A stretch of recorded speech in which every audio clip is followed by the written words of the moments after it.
Hello, and welcome to Wisdom Wednesday. I'm Jane, a Bakerpedia influencer, and I'm here to share some baking wisdom with you. What do you know about plant breeding, specifically wheat breeding? I thought it would be a good opportunity today to share some of the knowledge that I've built up over the years working with wheat breeders and geneticists, and sharing that with you as bakers to help you make informed decisions about where your raw materials are coming from. To start things off, I want to be clear that we're going to be talking about traditional wheat breeding today, but we'll also be delving into topics such as GMOs and CRISPR-Cas9. And to kick things off, let's just get an understanding of the state of GMO wheat in the United States today and generally the world at large. There is no GMO wheat grown in the US. It's not available in the marketplace. The only country that has ever grown on a commercial scale any GMO wheat and made it available in the marketplace is Argentina. So by and large, unless you're buying your wheat from Argentina, you are not going to run into GMO wheat anywhere in the world. It's just not done. So that out of the way, let's talk a little bit about wheat breeding and what has historically taken place in the traditional wheat breeding realm. If you watched my earlier video, I talked a little bit about the earliest forms of wheat breeding. They started at the dawn of agriculture, and they were largely unintentional. When humans first began collecting wheat seeds to consume, naturally they were selecting non-shattering seeds. If a seed shattered, it fell to the ground and you couldn't harvest it for consumption.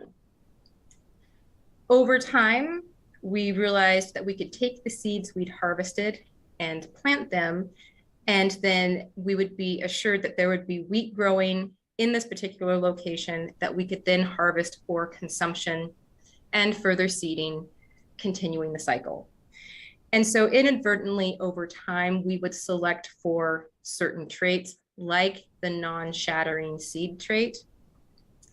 We were selecting for traits that tended to result in better baking qualities. They resulted in wheat properties that were suited for the growing region where they were being grown. Obviously, if a seed was not suited for the growing region, it wasn't going to produce very much. And so only the seeds that thrived the most would survive and then be harvested and planted again for the subsequent crop year. So over time, humans inadvertently were breeding for wheat and not even realizing it. This goes back thousands of years. Over time, we eventually started to understand that we could, to a certain extent, try to plan and control the breeding that we were doing. And so a lot of the modern traditional wheat breeding, as we think of it, started in the late 1800s into the early 1900s. And to this day, the techniques really haven't changed at their core. So what traditional wheat breeding is like is you choose two parents, not dissimilar to how we create our own children. You choose two parents and you cross them. And with wheat, you can make thousands of different offspring. And all you're doing is screening and looking for certain traits that you need to have in order for that wheat line to be successful. So what is success from a wheat breeding standpoint? It takes about 10 years to get from the initial crosses all the way to a line that's ready to be commercially sold to growers and actually grown and made available on the market. And it takes this much time because we have to go through several generations of breeding from that initial cross with the two parents. The first generation, we're screening thousands of offspring. And some of the things that breeders are trying to look for are certain traits that will make this offspring maybe more suitable for the growing region. So maybe some drought tolerance, certain disease resistance packages or pest resistance. If the offspring doesn't have these traits, then they're never going to survive after planting. And so those are some of the first traits that breeders are going to be looking for in those first few generations. Once you start getting a few generations removed from the original cross, you're finally starting to get enough material built up that you can start thinking about looking at quality properties. And the tricky thing with testing for wheat quality across these offspring is that you have to whittle it down based on the disease resistance, pest resistance, drought tolerance, input efficiencies. You're looking for all these things, and you have to whittle it down based on those properties first and narrow it down to maybe a couple hundred, maybe slightly under 100 lines that might have some kind of potential for actually surviving when you plant them.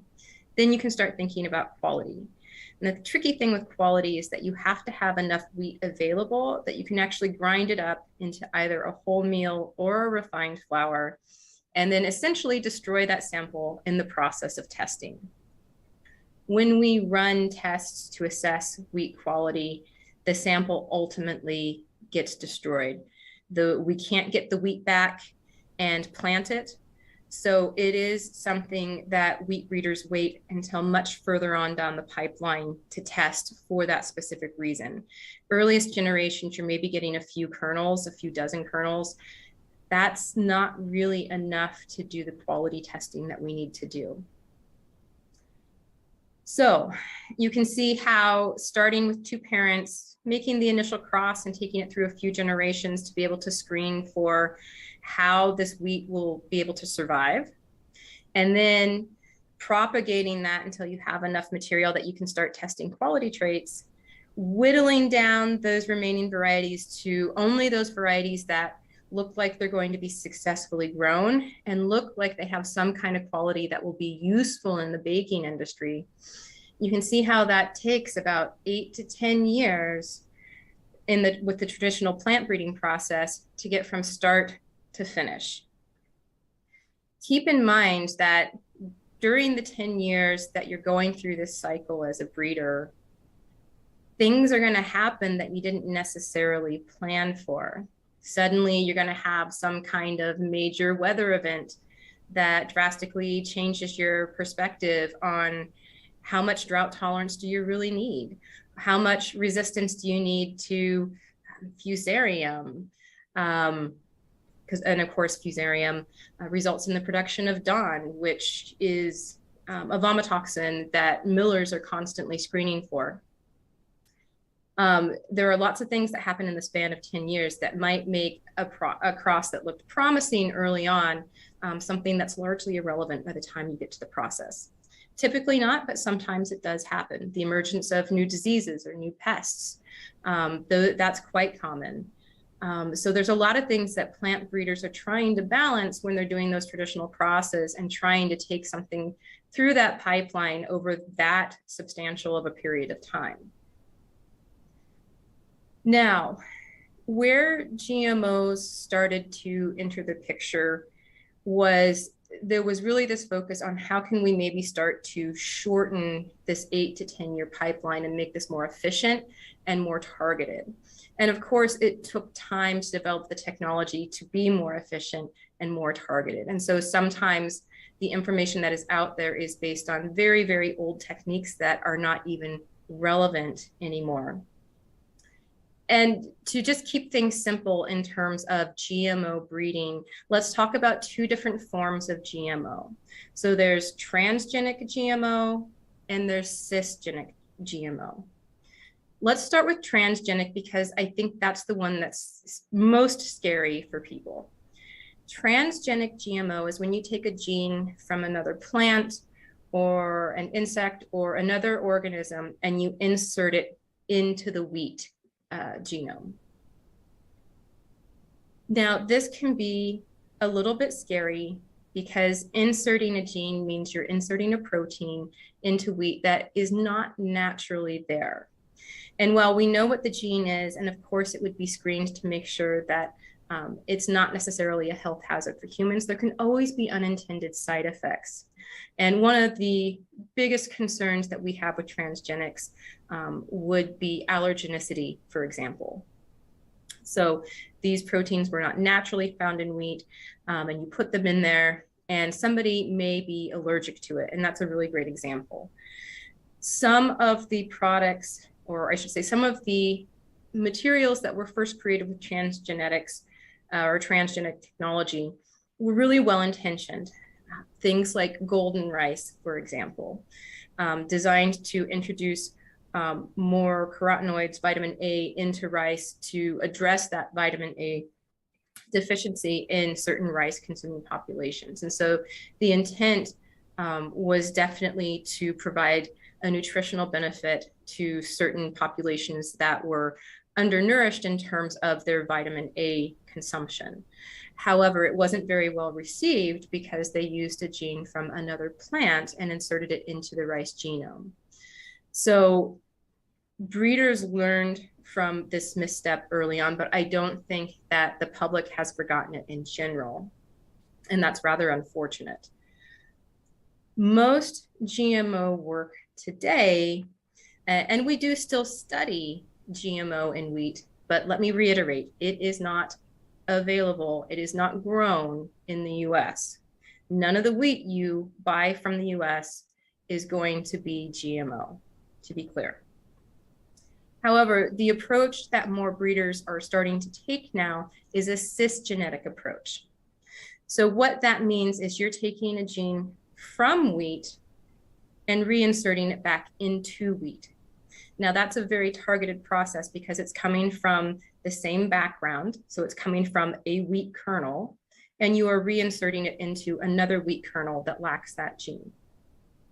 So that's much more targeted. You have a much better understanding of what that protein is going to do, and you have a much lower risk of some of those unintended side effects. Now, this would be a lovely thing to be able to explore without people getting too afraid of it, because as I mentioned, traditional plant breeding requires at least 8 to 10 years to get a new commercial variety to the marketplace. Using this technique, the Cisgmo technique, what you could do is target the gene that you want, get it into that wheat kernel in a targeted fashion, and shorten that time span down to maybe 3, 4, 5 years, instead of having to do all the generational process that you need to do to hopefully, with the random sorting of genes that takes place during reproduction, hopefully get to that point where you have all the different traits that you want on the agronomic side and on the quality side. Now you can be more targeted about it, it's more efficient, and it's a faster cycle. And we are more assured of what the outcome will be. That is transgenic and cisgenetic GMO in a nutshell, and what the differences are, and why, yes, it is maybe valid to have some concerns about transgenetics, but cisgenetics are maybe a little bit of a more targeted approach and maybe don't have the same kinds of risk that come along with them. Now, a lot of news has been focused on CRISPR-Cas9 gene editing, which is yet another breeding technique that could be employed in wheat. What CRISPR-Cas9 essentially does is it does away with the whole GMO issue of taking a gene and inserting it. What CRISPR-Cas9 does is it's gene editing. You're not taking genes and inserting them anywhere. You're basically going into a book the size of Moby Dick, opening it to a very specific page, finding a specific comma on that page and removing it, or going to a specific point on that page and inserting the comma, or maybe going into a specific word on that page, of, and changing the O to an I and making it if. This is extremely targeted, and it's very accurate in where you're targeting it. And you can be very certain of the change that you are making in that wheat plant. So now we're not changing entire genes. We are changing one very specific thing and being very targeted about how we do it. And so it's very different from genetic modification. This is just gene editing, and you're making very, very small micro changes and essentially leaving the rest of the genome intact while making a very, very specific edit. Okay. What that translates to is that if you need a little bit more drought tolerance, for example, you can go in, you can change one teeny tiny thing and make that wheat kernel slightly more drought tolerant. You can go in and you can alter, you can edit that gene to make it more likely that the wheat will absorb more minerals from the soil. It will be more likely to produce more of certain vitamins. It will be more likely to produce gluten with a certain quality. There are so many things that can be done with CRISPR-Cas9 gene editing that are very targeted and very specific, and you don't deal with the unintended side effects that you get from taking and moving entire genes. Now, keep in mind, I am not a wheat breeder. I am keeping this at just a very basic, very simple level. There is lots of information out there if you want to go more in depth. And certainly, if you have access to a wheat breeder at any of your public universities, I would highly encourage you to engage and have a conversation with a wheat breeder. They are more than happy to have these conversations and explain what it is they're doing. Now, let me just talk a little bit about what the outlook is for agricultural production and why we need to start seriously consider Cisgmo and CRISPR-Cas9 as tools in the wheat breeding toolkit. As you know, our global population is ever expanding, and our agricultural needs to feed this growing population is dependent on producing more food with less land. By using cisgenic technologies and CRISPR-Cas9 technologies, we can make it possible to grow or to yield more wheat or whatever the agricultural product is with fewer inputs like fertilizers, for example, with a reduced need for pesticides and herbicides, with more drought and heat tolerance. We can use Cisgenetic Gmo and CRISPR-Cas9 to improve the efficiency of how we're growing wheat and reduce our reliance on all of those inputs. I love the organic market, but a lot of times you sacrifice yield with organic growing systems. And I'm not saying organic is right or wrong. It's just another way to grow wheat. But we can't continually take more land to produce less food with a growing global population. So it's something that as a global society, we're going to have to come to terms with in some way. And I'm not saying that GMO technology and CRISPR-Cas9 is the only way to go. There are lots of different strategies that we can take, and we will likely need to utilize all of them to produce enough food to feed a growing world. But we shouldn't be scared of GMO technology and CRISPR-Cas9 and the benefits that it can bring to the table, as long as we're being very controlled about how we're doing it.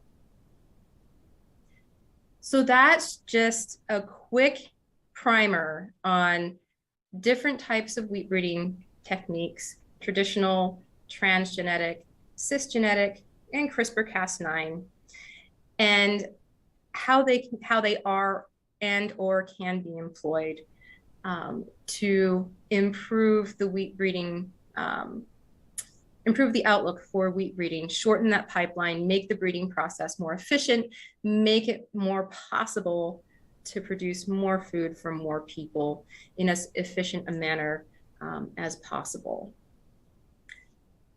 That's it for today's Wisdom Wednesday. Don't forget to join us on forums on LinkedIn and Facebook. Just make sure to look up the baking industry professionals groups on those platforms. And till next time, bye.